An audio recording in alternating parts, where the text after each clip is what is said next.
大家好，我是小丽。我们今天来做一道下酒又下饭的香辣鸡翅尖，一起来看一下。我准备了500克鸡翅尖，清洗干净备用。另外准备配料：青红椒段、洋葱块、葱段，把姜拍一下切成块。凉锅凉油，下入鸡翅尖。我们先把它煎一下，煎的过程中一直保持中小火，适当的用铲子压一压。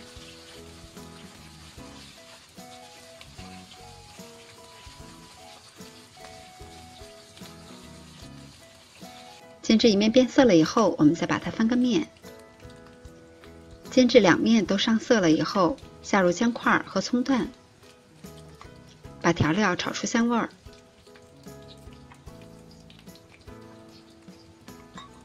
葱姜炒出香味以后，我们沿着锅边烹入适量的料酒去腥，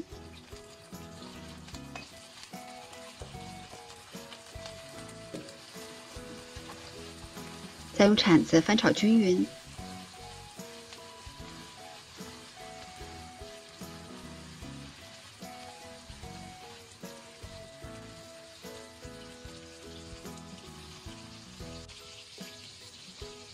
然后来调一下味儿。加入1小勺的白糖，适量的盐，1点蚝油，1勺生抽，再加入少许的老抽调一下颜色。调料都放好了以后，我们快速的用铲子翻炒均匀。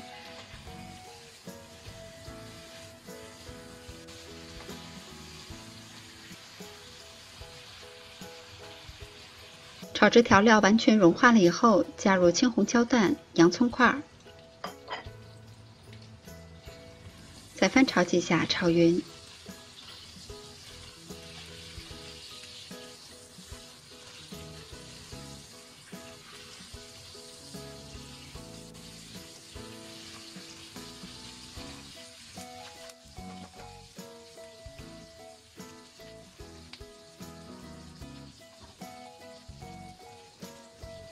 然后再沿着锅边点入少量的清水，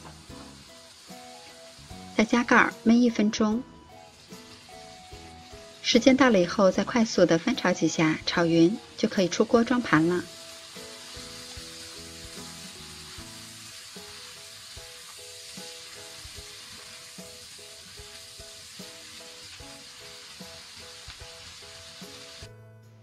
这道香辣鸡翅尖就做好了。方法特别简单，香辣又入味儿，喜欢的朋友也试一下吧。